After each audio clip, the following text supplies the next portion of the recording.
Almost 100 days of promises colliding with political reality started with a staggering loss. On my first day, I'm going to ask Congress to send me a bill to immediately repeal and replace. Repeal and replace that horror show called Obamacare.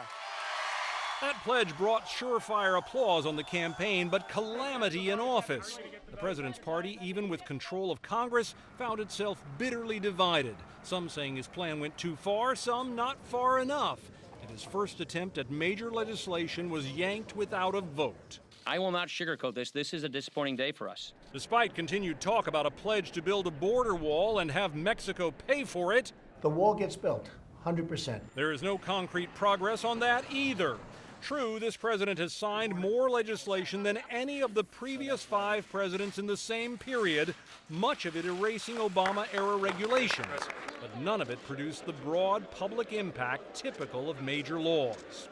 For that, he has turned to executive actions, signing more than any other president in the first 100 days since Harry Truman, quickly wiping out the trade deal known as the Trans-Pacific Partnership. We just officially terminated TPP. But his most incendiary idea, banning travel from several majority Muslim nations, has stalled in the courts over the administration's protests. Protecting the nation from foreign terrorist entry into the United States is a vital measure for strengthening our national security. The legal branch of government is where President Trump has scored by far his biggest victory. We have to replace Judge Scalia with a conservative, great judge. I, Neil M. Gorsuch.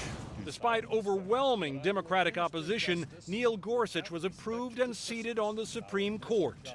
And I got it done in the first 100 days. That's even nice. Even as the courts overall challenged other Trump initiatives, including his attempt to cut funding from so-called sanctuary cities for not helping enforce immigration laws.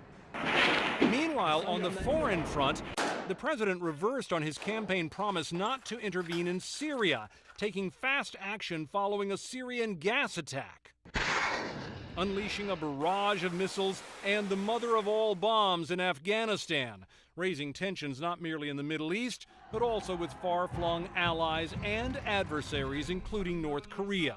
His meetings with foreign leaders came with the backdrop of a fiscal plan to substantially boost U.S. military spending while cutting budgets for many other agencies. You know, I tweeted today, @RealDonaldTrump, I tweet. And that's, you know, it solves it. Don't worry, I'll give it up after I'm president. We won't tweet anymore, I don't think. And of course, there were tweets. Unproven claims of voter fraud, unproven accusations of President Obama wiretapping Trump Tower, and a relentless stream of attacks on the media about what President Trump calls fake news, especially over the march of stories about possible Russian ties to his circle.